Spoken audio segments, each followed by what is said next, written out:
Hoje então sobre esse tema que foi me dado, um novo começo, mas antes eu quero dar uma introdução. Por que um novo começo? Porque já houve um outro começo antes, é óbvio, né? Se é um novo começo é porque antes já existia um começo. Então, por que, se já houve um outro começo, por que um novo começo? Eu quero falar um pouco sobre isso. Todos nós sabemos, cremos, nós que somos cristãos, realmente acreditamos que foi Deus quem criou o mundo. E quando a gente fala sobre isso, o fato de Deus ter criado muito mundo, muita gente chega para mim e fala assim: mas se Deus criou o mundo, então por que existe maldade no mundo? Se Deus criou o mundo, por que coisas ruins acontecem com pessoas boas? E uma das coisas que eu quero te dizer é que quando Deus criou um mundo maravilhoso, um mundo perfeito, não havia maldade. Gênesis capítulo 1, se você for abrir lá o texto, Gênesis capítulo 1 começa descrevendo a criação de Deus, quando Deus disse: haja luz, então houve luz, e Deus fez separação entre o céu e a terra e o mar, e Ele criou os seres vivos, Ele criou as plantas, os vegetais, Ele criou o universo inteiro, criou o planeta Terra de forma espetacular. E a Bíblia diz que a maior de toda a criação de Deus foi o homem e a mulher. E quando Deus terminou tudo aquilo e olhou para o homem e para a mulher, olhou para a criação, para os animais, para tudo aquilo, diz que Deus, quando olhou para aquilo, Deus viu que tudo tinha ficado muito bom.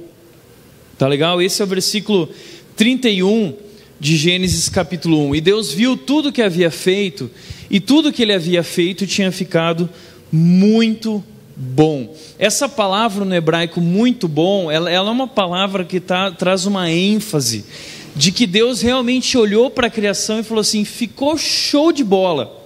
Ficou sensacional. Lá na minha terra, eu sou gaúcho, eles diriam ficou trilegal.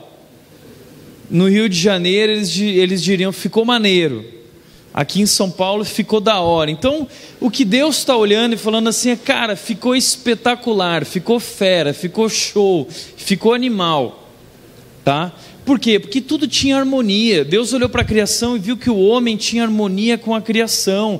O homem se dava bem com os animais, o homem se dava bem com a natureza se dava bem entre si. Tudo era perfeito. E melhor ainda, todo final de tarde Deus ele ia para o jardim para caminhar com o homem e com a mulher e tomar um chimarrão junto com eles. Tomar uma Coca-Cola, bater um papo, curtir o momento, entendeu? A Bíblia diz que Deus fazia isso todo dia. Então quando Deus olhou para essa criação, Ele falou assim: eu sou o cara. Deus olhou e falou assim: eu sou o cara. E Deus é mesmo, né? Ele é Deus. A gente acabou de cantar dizendo poderoso, né? Poderoso Deus. Ele é poderoso, Ele criou tudo isso, Ele fez tudo isso. Agora, Deus virou para o homem e disse: olha, tudo isso aqui eu criei para você curtir. Curta a vida, sabe? Seja feliz, aproveite. Só tem uma coisa: eu não quero que você coma do fruto da árvore que está perto do meio do jardim. Dessa árvore eu não quero que você coma. E o que foi que aconteceu? Aquela árvore, na verdade, talvez você fale assim: por que Deus fez isso? Deus não precisava ter colocado essa árvore lá. Mas Deus nunca quis que a gente fosse um robozinho. Deus, Ele realmente queria que por livre-arbítrio nós o adorássemos, nós o amássemos. E Deus nos criou para amar a Ele e viver em dependência dEle. E aí Deus disse: bom, se o dia que você comer daquele fruto, é como se você dissesse assim: olha, eu não quero mais depender de você, eu vou viver por mim mesmo. Deus explicou isso para Adão. E o que foi que eles fizeram? Vocês conhecem a história. Eles foram lá, comeram do fruto. E aí o que aconteceu? Imediatamente, o versículo 7 do capítulo 3 diz que os olhos dos dois se abriram. De quem? De Adão e Eva. O que significa os olhos dos dois se abriram? Significa que agora eles perceberam o que eles fizeram. Algo acontece no mundo a partir desse momento. Algo acontece não só no mundo, mas no coração de Adão, no coração de Eva. E eles não são mais os mesmos. E eles não olham mais para si mesmos como eles olhavam antes.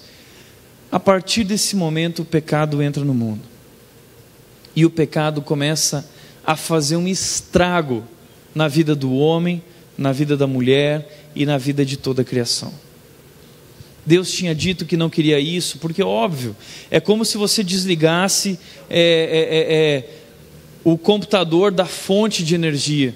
O computador continua ligado, mas a bateria dele tem um tempo limitado para durar. Assim é com a nossa vida também. No momento que a gente foi criado para viver eternamente, no momento que a gente foi desconectado de Deus, a gente tem vida útil e a gente morre. E Deus disse: não faça isso, pois certamente você morrerá. E aí, se você for olhar a história a partir daí, quando o pecado entra no mundo, uma porção de coisas ruins entram no mundo. E aí você vê que o primeiro filho, Caim, ele mata o seu irmão. Agora pensa comigo, a gente, especialmente o povo evangélico, gosta de meter pau em televisão, em novela, e gosta de falar assim: não, o problema do mundo hoje são as novelas, o problema do mundo hoje é o Big Brother, o problema do mundo hoje são os videogames, GTA V que foi lançado agora, entendeu? Esse é o problema do mundo, esse é o problema da violência. Eu lembro que quando eu era criança, na minha igreja, o pastor colocou uma fita que falava mal da Disney, falando que o problema do mundo era a Disney, porque as crianças estavam sendo influenciadas. E aí contava a história de um menino que assistiu o Rei Leão, e depois de assistir Rei Leão 10 vezes, ele desligou a televisão, esquartejou os pais e fugiu de casa. Então eu cresci ouvindo tudo isso. E aí eu me pergunto, quando eu olho para Caim, Caim não tinha Disney, não assistiu o Rei Leão, ele não assistiu Aladdin, ele não assistiu Cinderela, entendeu? Ele não jogou GTA V, ele não jogou esses jogos violentos, ele também não tinha, ele não assistia novela, ele não assistia Big Brother, e ele matou o irmão dele. Por quê?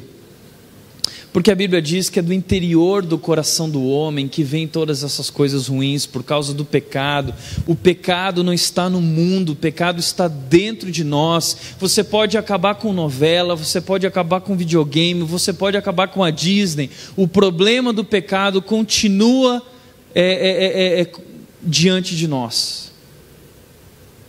A novela é um reflexo da sociedade. A novela não é 20% dos casos que eu trato na minha igreja. Talvez você olha e fala assim: nossa, novela, olha aquelas coisas terríveis. A novela não é 20% do que a gente vive dentro de casa.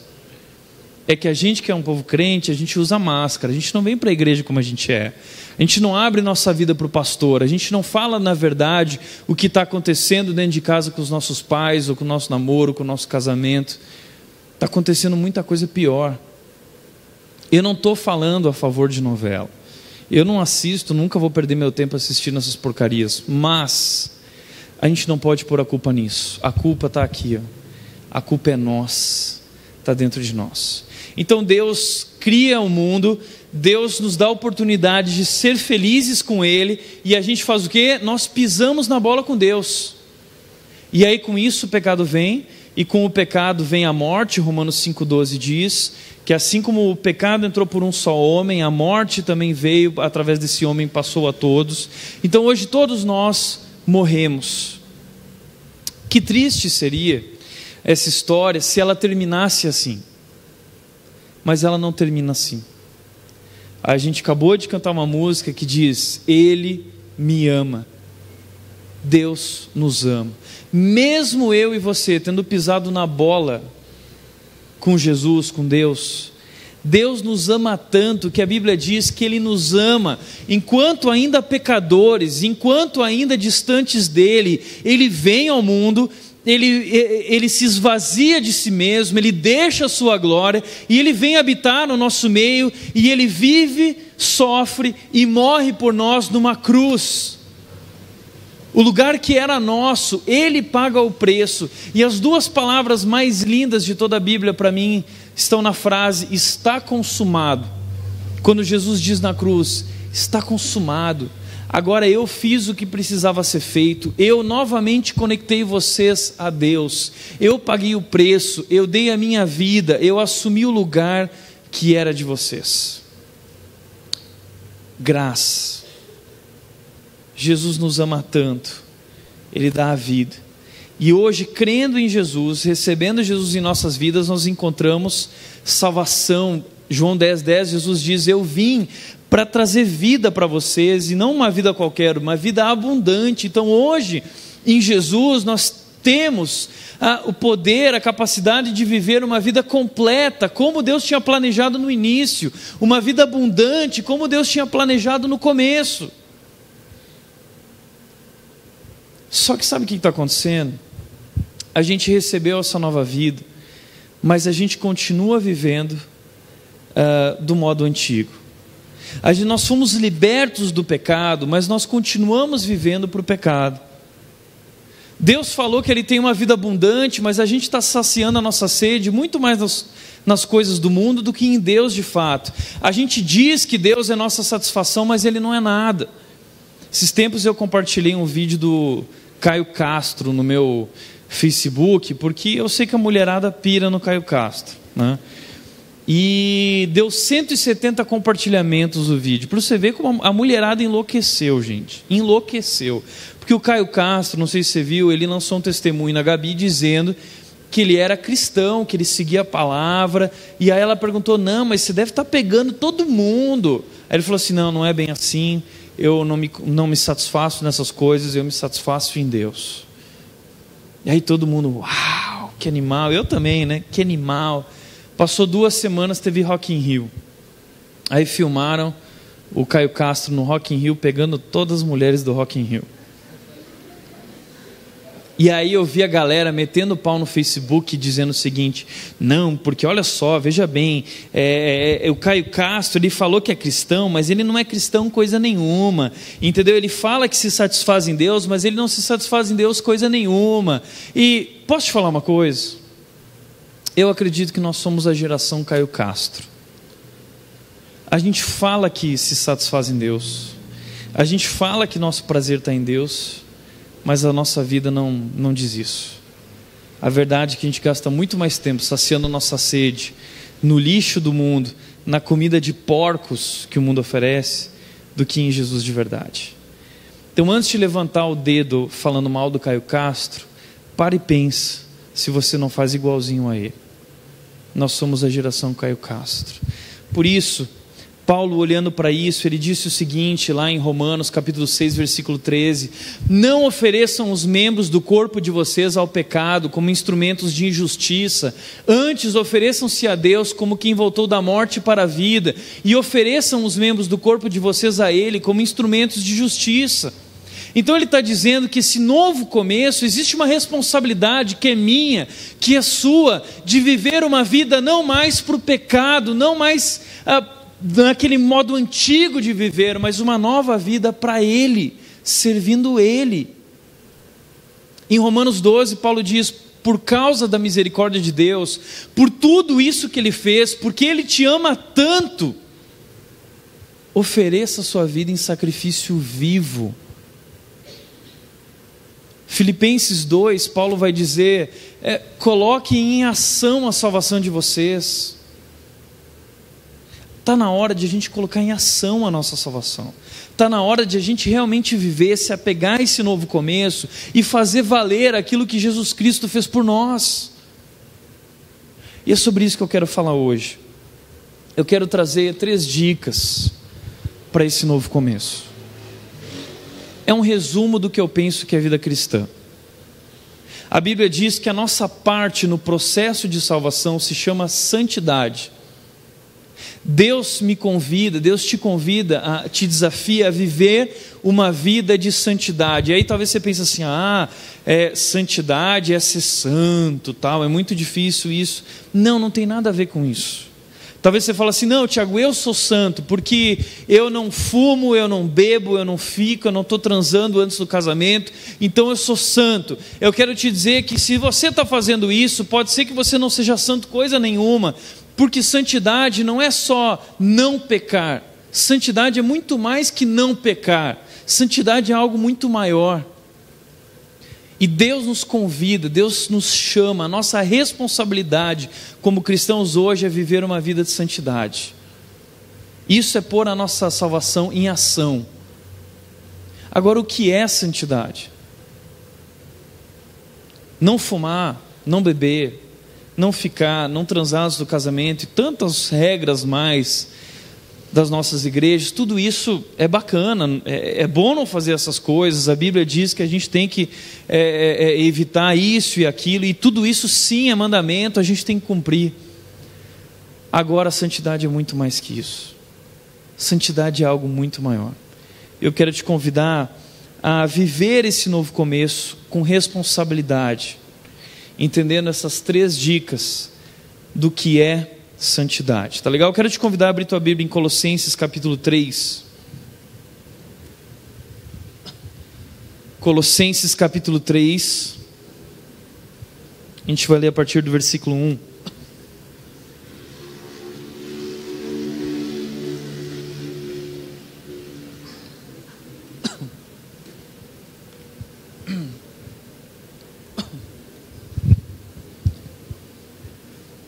Colossenses capítulo 3, versículo 1, diz o seguinte: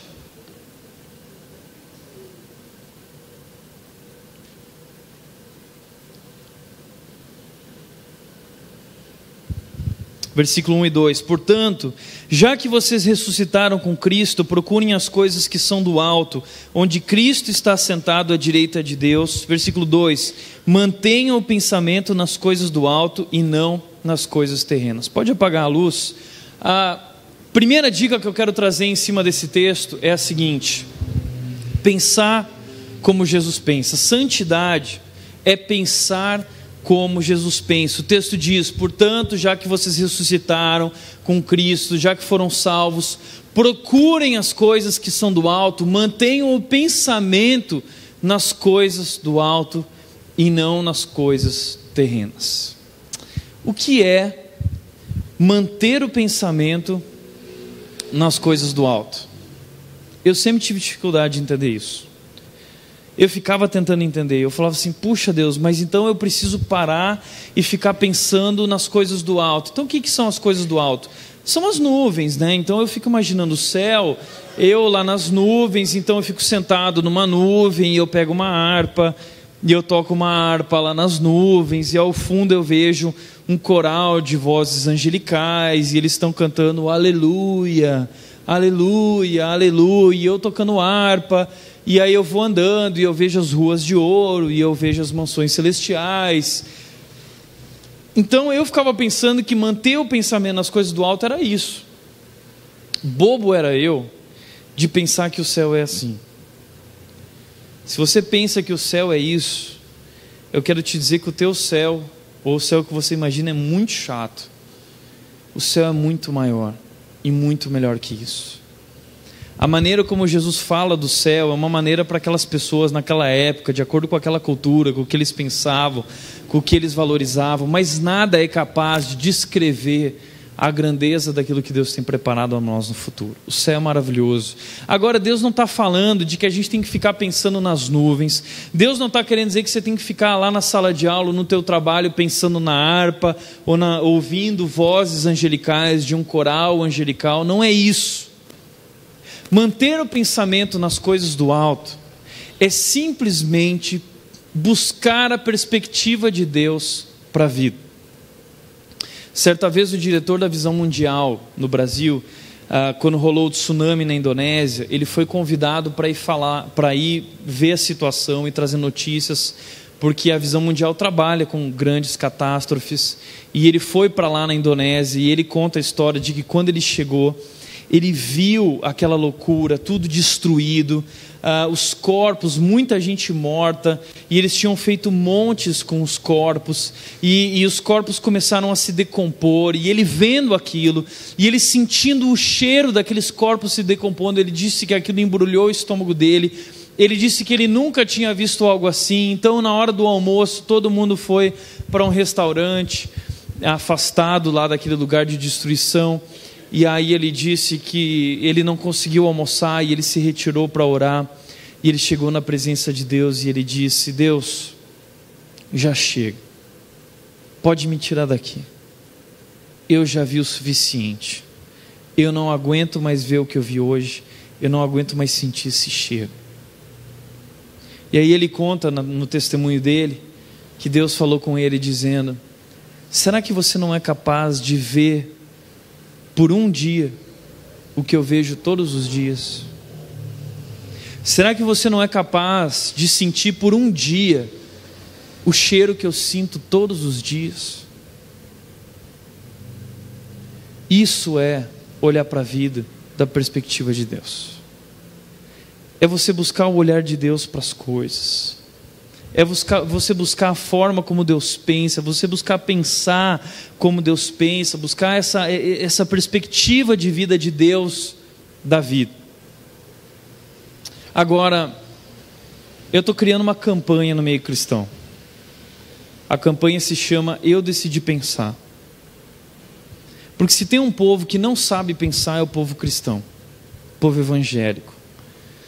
Gente, desculpa, às vezes eu tenho vergonha de dizer que eu sou evangélico. Aliás, eu nem digo que sou. Porque eu não faço parte, eu não quero dizer amém para muitas das coisas que o povo evangélico está dizendo, falando, acreditando, que não tem nada a ver com a palavra de Deus.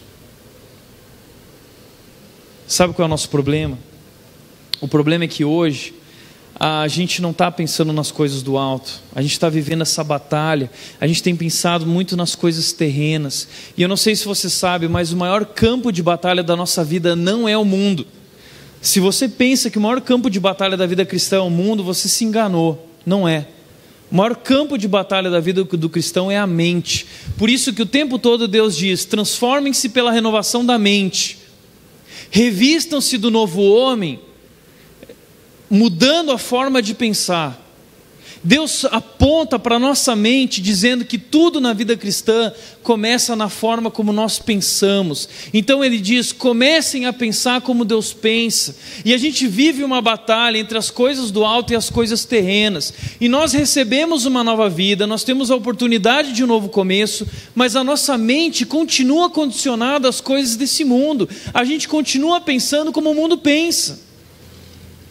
Às vezes eu entro em alguns Facebooks, ou vejo pessoas postando algumas coisas lá, e vejo cristão postando o seguinte. Esses dias veio uma frase assim: nada é errado se te faz feliz. Ai, gente, que lindo isso. Não é lindo? Diego Perezinho, você tem que fazer uma música sobre isso. Nada é errado se te faz feliz. Outra frase. Ah, é? Outra frase, não existe certo ou errado, existe o que é bom para você. Olha só, existe o que é bom para mim, né? Aí a menina está naquela encruzilhada, o pastor falou assim: não namora com não cristão, ou o cara, não namora com uma menina não cristã, isso é julgo desigual. E aí você fica pensando assim: mas eu não sei, mas ele é melhor que muito menino dentro da igreja. Ele não vai na igreja, mas ele acredita em Deus, ele é bondoso, ele tem um coração bom. E aí você vai buscar conselho com aquela sua amiga que é super espiritual, né? Você sabe o que ela vai dizer. E aí ela vira para você e você diz assim: o que eu faço, amiga? Aí a sua amiga diz assim: olha, presta atenção no que eu vou te dizer. Siga o seu coração. E aí você põe a mão no seu coração e diz: nossa, isso não é um versículo, amiga? Nossa, porque você é tão lindo, isso vem de Deus, né? E a gente aceita essas coisas como se fossem vindas de Deus mesmo, como se fosse a coisa mais linda. Só que a Bíblia diz: não siga o teu coração. Jeremias 17:9 diz: porque teu coração é mais enganoso que qualquer outra coisa.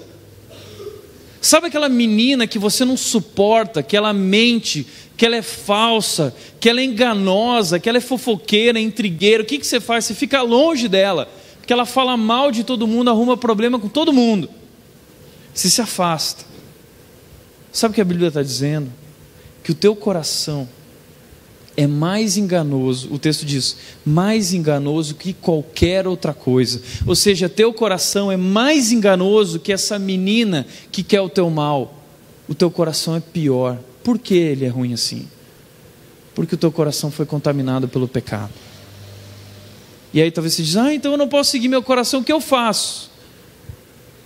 O texto da Bíblia diz, confia no Senhor de todo o teu coração, e não te apoia no teu coração, não te apoia no teu entendimento. Deixa que Deus guie a tua vida, deixa que Deus guie teus passos. Mas a gente cai nesse papo, gente. A gente está assimilando a cultura do mundo. A gente está vivendo um evangelho que eu chamo de evangelho da autossatisfação. Tudo que a gente fala é eu faço, eu quero. Deus é feito para mim. É que nem o Itaú. O Itaú é feito para você. E a gente acha que Deus, ele é um Deus feito para mim. Uma vez perguntaram para Baby Consuelo quem era Deus, e ela disse, Deus é uma coisa quentinha e gostosinha. Ai, que lindo, Deus é uma coisinha quentinha e gostosinha. E a gente está vivendo esse evangelho da autossatisfação, que é sempre eu quero, eu vou fazer, e a gente tem que sair dessa, meu amigo. Sabe por quê? Porque a vida não é a respeito de mim, a vida não é a respeito de você, a vida é a respeito de Deus. Essa é a história dele, meu amigo. Então não existe a vontade de Deus para a tua vida, não existe. Se você está buscando a vontade de Deus para a tua vida, você está perdido, não existe. Existe a vontade de Deus. E se você quer fazer parte do reino de Deus, você pode se conectar a Deus e falar, Deus, eu quero fazer parte da tua história.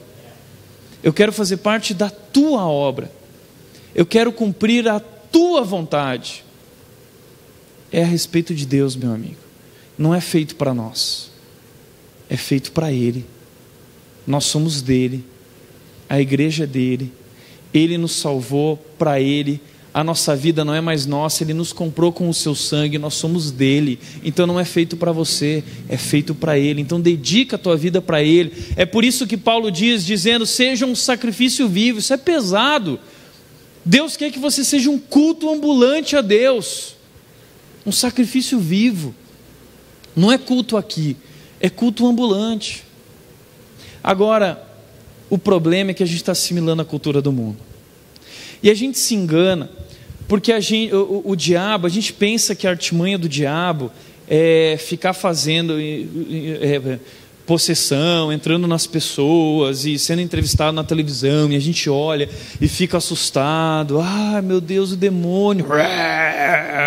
E a gente pensa que o demônio é isso.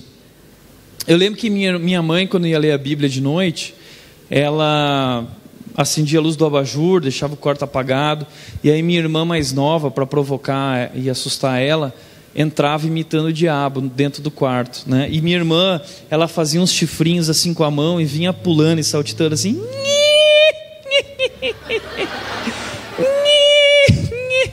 E minha mãe falava, para com isso, em nome de Jesus, em nome... E sabe que a gente pensa que o diabo é assim.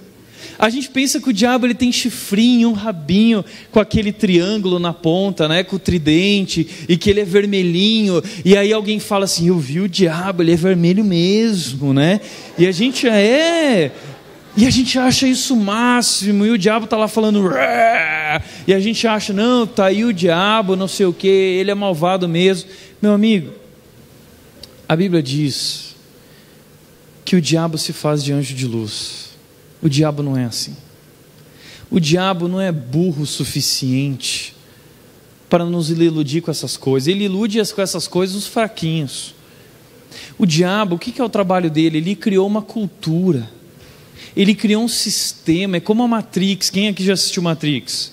É como a Matrix, cara. Ele criou um mundo. A Bíblia diz que o mundo jaz no maligno. A Bíblia diz que ele cegou o entendimento do mundo para que eles não vejam. Ou seja, o mundo inteiro é cego e nós somos cegos, porque ele move a cultura, ele move a mídia, ele move tudo, e nós estamos lá de boca aberta e olhos abertos e mente aberta, como uma esponja, recebendo coisas terrenas. E o diabo por trás da cultura. O diabo, meu amigo, ele não é um carinha com um tridente na mão. O diabo, ele tem a cultura na mão. Ele move a cultura. E quando eu e você assimilamos a cultura de qualquer jeito, não pensando do modo como Deus pensa, não preservando os valores de Deus, não preservando os princípios de Deus, aí sim nós estamos sendo vencidos pelo diabo.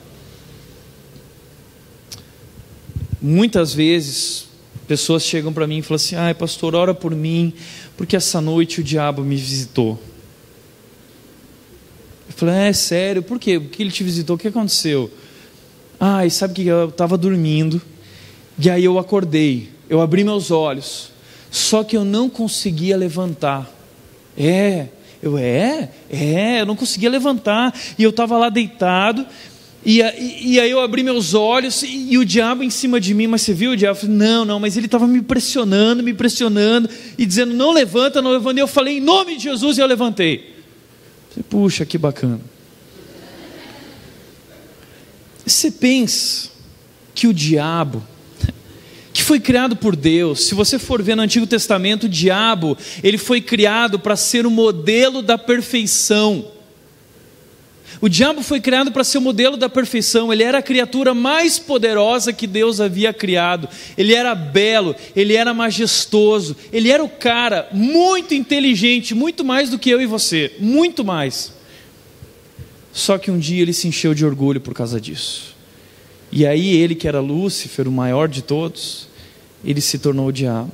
Você pensa que esse cara, Lúcifer, o poderoso, o inteligente, você acha que ele vai gastar tempo na noite dele para ir lá na tua casa, para ficar deitado em cima de você lá assim, ó, não levanta, né? Você acha que é isso que o diabo faz? Sabe o que é, gente? Nós somos bobinhos. Eu estou criando a campanha Eu Decidi Pensar. Sabe por quê? Porque se tem um povo que não pensa, é um povo cristão. A gente é muito emocional. A gente é movido o tempo todo por emoção. O culto só é bom se eu choro. Se eu não choro, o culto não é bom. Gente, isso não é de Deus. Chorar é bacana, legal, emocionar é bacana, mas a Bíblia diz que Deus quer de nós, Romanos 12:1 diz, um culto racional. Um culto racional é um culto com a razão. É eu entender na minha vida, aplicar na minha mente, eu pensar nas coisas de Deus, eu buscar conhecer as coisas de Deus. Sabe por quê? Porque quando você sair daqui, meu amigo, desculpa, mas não vai ter Diego Perezinho no teclado, lá na hora da tentação, que a gostosona chegar para você e falar assim: fica comigo, vamos lá. Não vai ter Diego Perezinho lá, entendeu? E aí você vai: não, mas eu escolho Deus. Sabe o que é? É fácil cantar o Escolho Deus aqui dentro da igreja. Eu quero ver você viver o Escolho Deus na tua vida lá fora. A começar pelos teus pensamentos. Pensando como Deus pensa. Um dos homens que investiu na minha vida se chama pastor Eri Veloso, ele já morreu. Ele tinha 80 anos quando ele subiu no púlpito diante de 3.000 pastores. E ele disse o seguinte: eu tenho 80 anos, a pipa do vovô já nem sobe mais. E ele disse o seguinte: e eu até hoje luto com pensamentos impuros. E aí os pastores tudo de olhos arregalados. E ele falou assim: não adianta me olhar com essa cara, porque eu sei que vocês são tão safados quanto eu. E posso falar uma coisa, gente? Eu sei que a tua mente é suja. E eu não preciso ser profeta para falar isso. Sabe por quê? Porque a minha mente é como a sua. E eu preciso lutar diariamente, buscando a palavra de Deus, para libertar a minha mente de tudo isso, para oferecer a minha mente, os meus pensamentos a Deus, porque nós somos aquilo que nós pensamos. Então a nossa batalha começa na mente. Aí talvez você fale assim: tá bom, Tiago, eu quero pensar como Deus pensa, eu quero pensar como Jesus pensa, mas eu não sei como fazer isso, como eu faço? Uma pessoa da minha igreja chegou para mim e disse assim: Tiago, não seria mais fácil? Eu quero saber qual é a vontade de Deus. Não seria mais fácil se Deus escrevesse num papel para mim? Por que Ele não faz isso? Aí eu virei para essa pessoa e falei assim: você não sabe que Deus teve essa ideia? Deus escreveu já no papel, está escrito, está aqui, se chama Bíblia. E não tem coisa que a gente despreza, menospreza mais na nossa vida do que a Bíblia, que é tudo que Deus pensa, que eu preciso pensar, que eu preciso saber. A sabedoria de Deus, ela não é uma experiência sobrenatural, tá? Eu quero conhecer a Deus, recebo na minha mente a sabedoria de Deus. Não, a sabedoria de Deus não é uma experiência sobrenatural. A sabedoria de Deus nada mais é do que pensar biblicamente. Pensar como Jesus pensa nada mais é do que pensar biblicamente. Talvez você diga, mas Tiago, eu não conheço a Bíblia. Esse é o problema.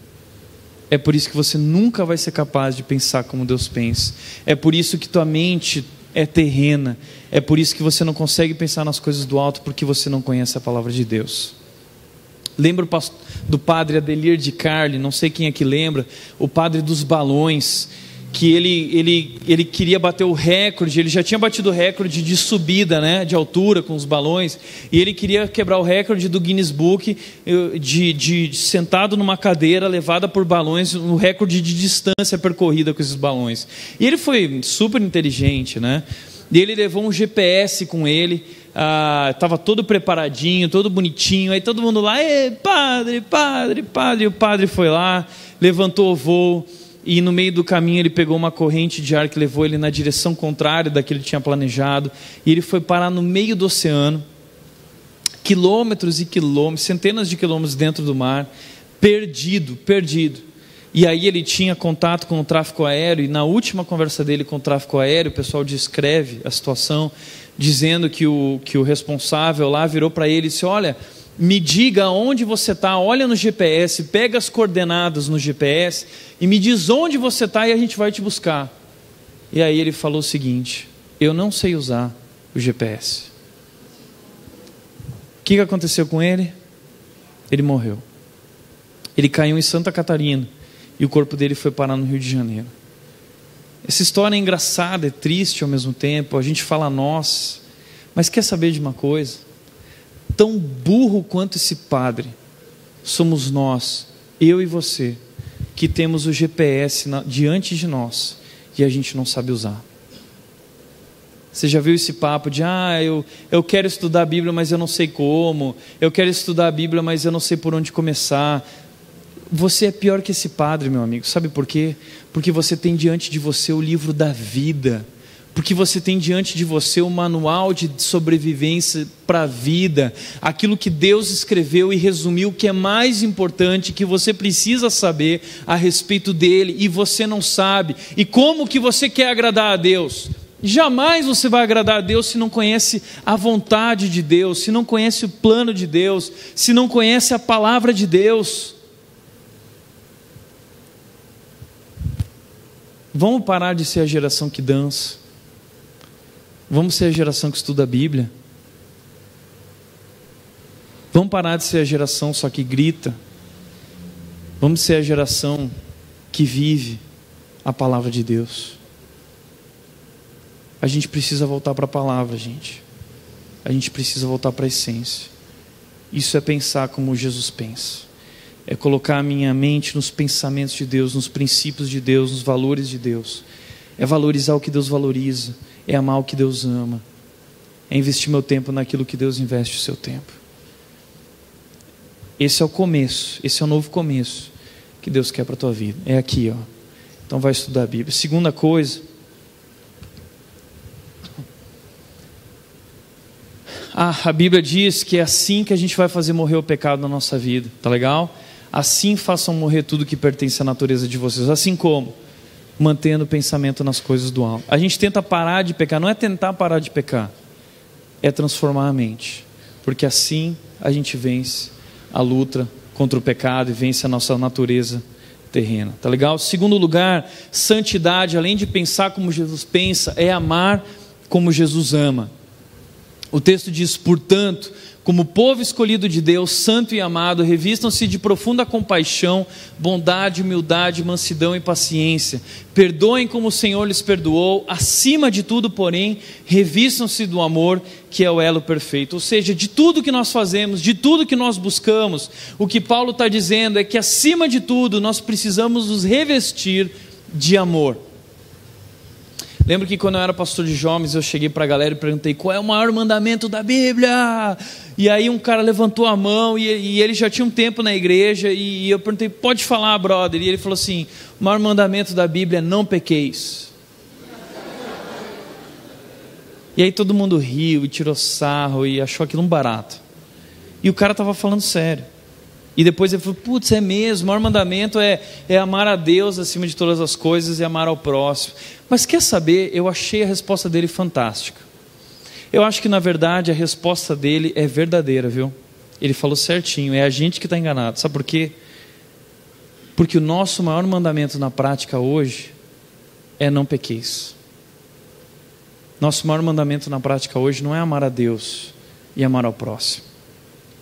Nós somos profundamente religiosos. A gente está mais preocupado com as regras do que com as pessoas. A gente está mais preocupado em não fazer do que em buscar me ocupar em amar a Deus na minha vida acima de todas as coisas da minha vida, e amar as pessoas ao meu redor acima da minha agenda, acima dos meus compromissos, acima do meu orçamento pessoal. Nós não somos um povo que ama. Pergunta para qualquer pessoa fora da igreja qual é o maior mandamento dos cristãos, e essa pessoa vai dizer: não pequeis. Porque nós gastamos mais tempo da nossa vida lutando para não pecar do que lutando para amar a Deus e amar as pessoas que Deus criou.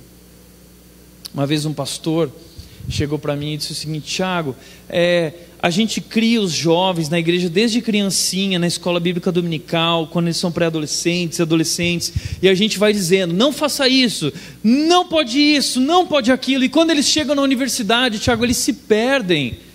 Qual é o problema? Eu falei assim: o problema é exatamente esse. A gente está ensinando para a nossa galera o que eles não devem fazer, quando a gente deveria ocupar o nosso tempo ensinando para eles o que eles devem fazer. Amar a Deus, amar ao próximo.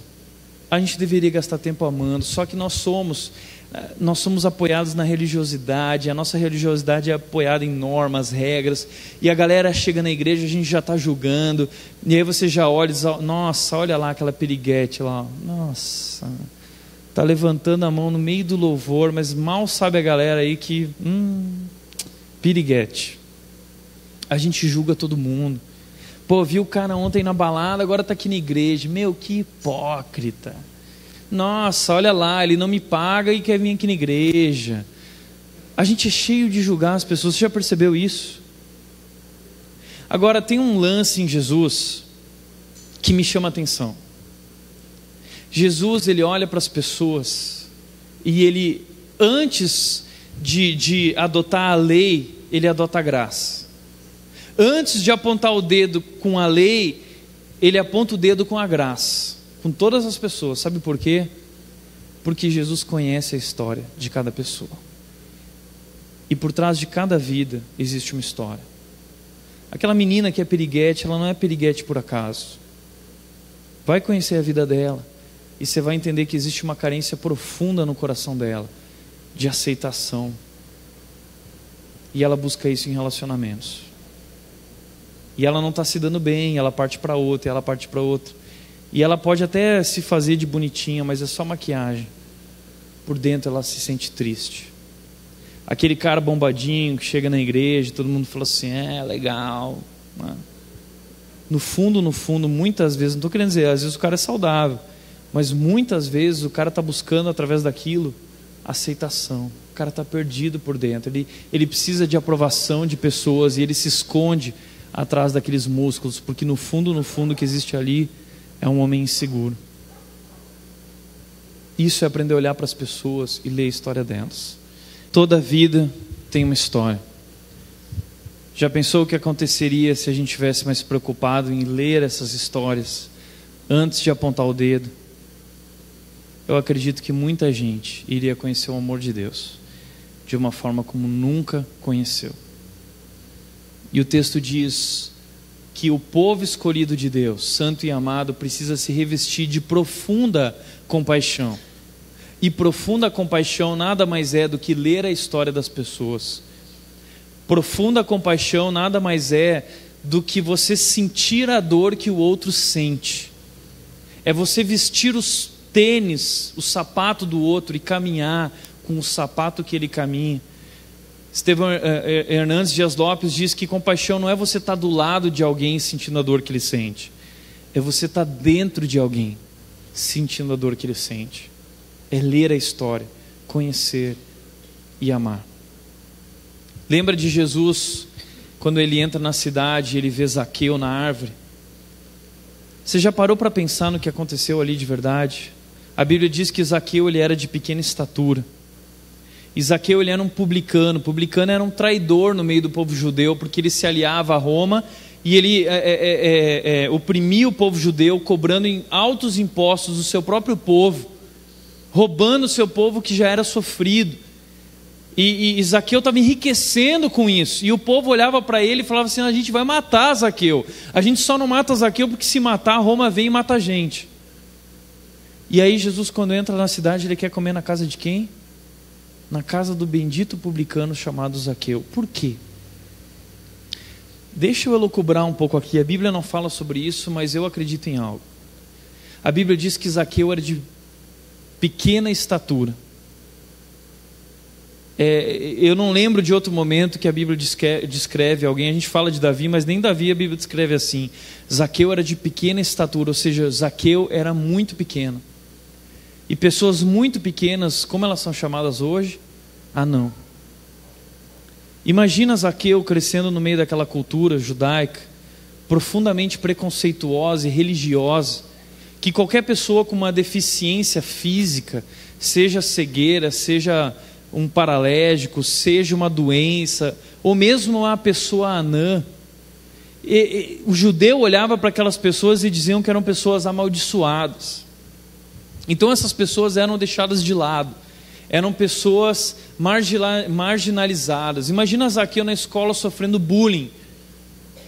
Aí, toquinho de amarrar bode, aí seu tampinha, aí... Imagina, ninguém queria brincar com Zaqueu, porque Zaqueu ele era baixinho e Zaqueu era o que ficava sempre de lado. Imagina uma criança crescendo assim, sendo rejeitado no meio da sua família, no meio do seu povo. Não cria ódio, não cria amargura. E aí não faz sentido que um homem judeu se alie ao povo romano, inimigo dos judeus, e fala assim: tá bom, vocês me judiaram, agora eu vou judiar de vocês. E aí Zaqueu começa a extorquir o povo dele através do poder que ele tem com Roma. E aí quando ele fica sabendo desse homem Jesus, porque no fundo o que Zaqueu precisava era só aceitação. E ele ouve falar de Jesus e do amor de Jesus, e ele sobe numa árvore. Se você for ver, a Bíblia diz o nome da árvore, é uma árvore bem pequena.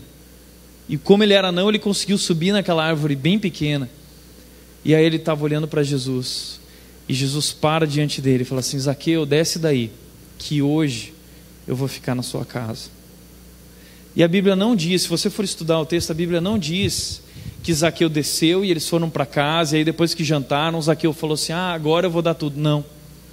A Bíblia diz, se você for ver bem, que Zaqueu, quando ele ouve isso em cima da árvore, ele desce da árvore e ele fala para Jesus o seguinte: hoje, a partir de hoje, eu vou viver um novo começo. Eu vou ser um novo homem. Sabe por quê? Porque Jesus leu a história de Zaqueu e só falou assim: Zaqueu, eu gosto de você, eu vou ficar na sua casa. E ele se sente amado, ele se sente acolhido, e aquele amor transforma a vida dele. Esse é Jesus, que lê a história das pessoas. Aquela mulher do poço, a piriguete samaritana, diz o texto que ela foi para o poço, era meio-dia. Ninguém ia para o poço meio-dia, o horário de ir para o poço era bem cedo ou bem tarde, quando o sol já não estava mais tão forte, porque aquela região era uma região muito seca, o sol era muito forte, e as mulheres carregavam cântaros pesados. Sabe como é que é carregar balde cheio de água? Imagina um cântaro de barro cheio de água, era muito pesado, então elas não carregavam no sol, ninguém ia para o poço meio-dia. Mas Jesus conhecia a história daquela mulher e sabia porque ela tinha ido para o poço meio-dia, o texto diz, meio-dia, porque ela estava fugindo do seu povo samaritano, porque todo mundo apontava o dedo na cara dela dizendo que ela era uma periguete, porque ela já tinha tido muitos relacionamentos.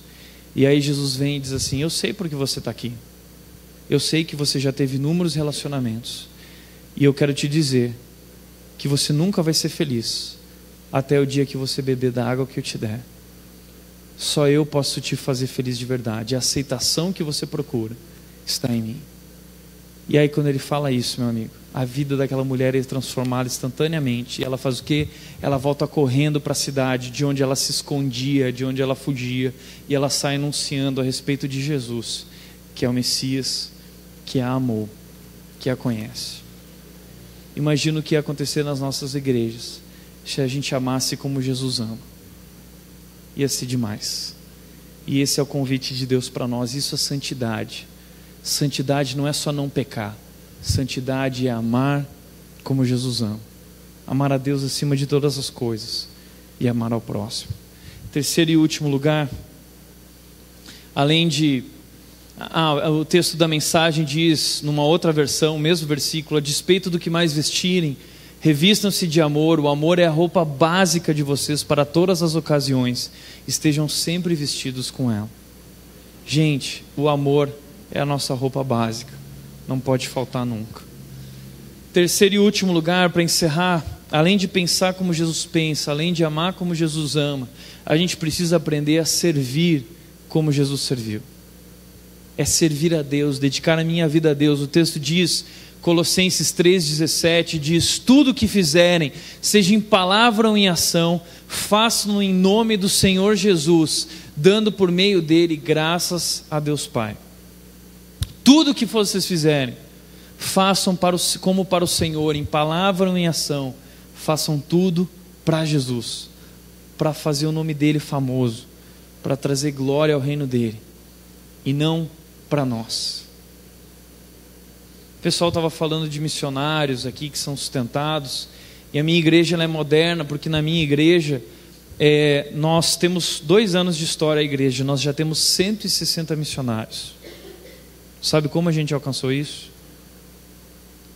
Cada pessoa que conhece a Cristo é um missionário. Uma vez eu perguntei para uma missionária: como foi seu chamado para o campo missionário? Ela virou para mim e disse: meu chamado para o campo missionário foi quando eu conheci Jesus. Naquele dia eu entendi que eu precisava, como mulher samaritana, e compartilhar a respeito do amor dele. Gente, minha igreja não tem departamento de missões, porque todo membro da minha igreja é um missionário. Porque tudo que nós fazemos para Deus. Missões não é um negócio para pastor. Missões não é um negócio para quem dedica a Deus dedica a vida a Deus de tempo integral. Missões não é um negócio para o pastor Renato, é isso? Rodolfo e o pessoal aqui. Missões é um lance para todo mundo, meu amigo. Todos nós somos enviados. Eu costumo dizer que o pessoal fala que missões é a viagem de atravessar os mares, ir para a África, ir para a China. Não. A minha definição de missões é a seguinte: missões é a incrível viagem de sair de si mesmo e olhar para o lado e ajudar aqueles que precisam. É só isso. Missões é a incrível viagem de sair de si. Eu lembro que na minha igreja o pessoal falava assim: uns são chamados, então uns vão, outros oram e outros contribuem. Está errado. Todos vão. O ir é para todo mundo, o orar é para todo mundo e o contribuir é para todo mundo. Uns vão para a África, outros vão para tribunais de justiça. Uns vão para a China, outros vão para escolas ser professores, outros vão para hospitais ser médicos, enfermeiras, outros vão para clínicas, outros vão ser dentistas, outros vão ser escritores, outros vão ser... Gente, Deus quer usar todos como missionários. Você foi chamado para trabalhar para Deus de tempo integral, não fui só eu. Você foi chamado para trabalhar para Deus de tempo integral, entregando tua carreira, entregando o teu futuro, entregando teus sonhos, teus planos, entregando teu orçamento, entregando tua família, tua casa, teu emprego, tua profissão, tua faculdade, teus estudos, entregando tudo para Deus e dedicando tudo para Jesus e fazendo tudo em nome de Jesus. É para isso que você foi chamado. Você é missionário, meu amigo, não adianta fugir dessa realidade. Aliás, 90% da população mundial vive em cidades. E quem são os missionários dentro da cidade, desse grande campo missionário? São os profissionais, são os estudantes, são as pessoas que vivem no contexto da cidade. Você é enviado por Deus ao contexto urbano, que é muito maior que o contexto de fora. São poucos os que vão para a China e para a África. Hoje, Deus está precisando de missionário dentro de Piracicaba, dentro da USP, essas universidades perdidas, dentro de hospitais, dentro de repartições públicas. Deus quer te usar. Deus quer usar a nossa vida. Eu não sei se você percebeu nesse vídeo uma frase, a história de uma empregada doméstica, uma faxineira que estava cantando sobre Jesus. E aí a mulher do Stephen Baldwin, que é um ator muito famoso, chega e pergunta para essa mulher: por que você está cantando essas músicas? Você está varrendo o chão e está feliz assim? E aí essa mulher disse o seguinte, e isso marcou a minha vida. Essa mulher disse assim: a razão de eu estar rindo é porque você pensa que a única razão de eu estar aqui é para limpar a sua casa. Você pensa que a razão de você fazer o que você faz é para ganhar dinheiro, é para só sustentar uma família. Existe uma outra razão por que você faz o que você faz. Deus quer usar a tua vida na vida de outras pessoas. Você é um missionário de tempo integral e precisa dedicar a sua vida para isso. Lembra daquela época em que houve, ainda até hoje existe a moda de viajar para Israel, e todo mundo fala, nossa, que da hora viajar para Israel e pisar onde Jesus pisou, né? Que da hora poder caminhar pelas terras onde Jesus caminhou. Eu nunca vou esquecer do que Pedro do Borel disse. Ele disse o seguinte: maior privilégio que andar pelas terras por onde Jesus andou é andar pelas terras por onde ele nunca andou. E ali onde ele nunca andou, viver como ele, compartilhar a sua vida, compartilhar o seu modo de pensar, compartilhar o seu amor e servi-lo. Esse é nosso chamado, essa é a nossa missão. E eu quero que você saia daqui hoje com essas 3 decisões diante de você. Você quer viver um novo começo? Você quer viver uma vida diferente? Você quer investir? Você quer pôr em ação a tua salvação? Você quer viver uma vida de santidade? Então, assume hoje essas 3 decisões. Eu decidi pensar. Pensar como? Como Jesus pensa. Eu decidi amar. Amar como? Amar como Jesus ama. Eu decidi servir. Servir o quê? Como? Servir como Jesus serviu. E aí, meu amigo, a gente vai fazer um estrago nesse mundo. Esse é o nosso chamado. Esse é o nosso novo começo.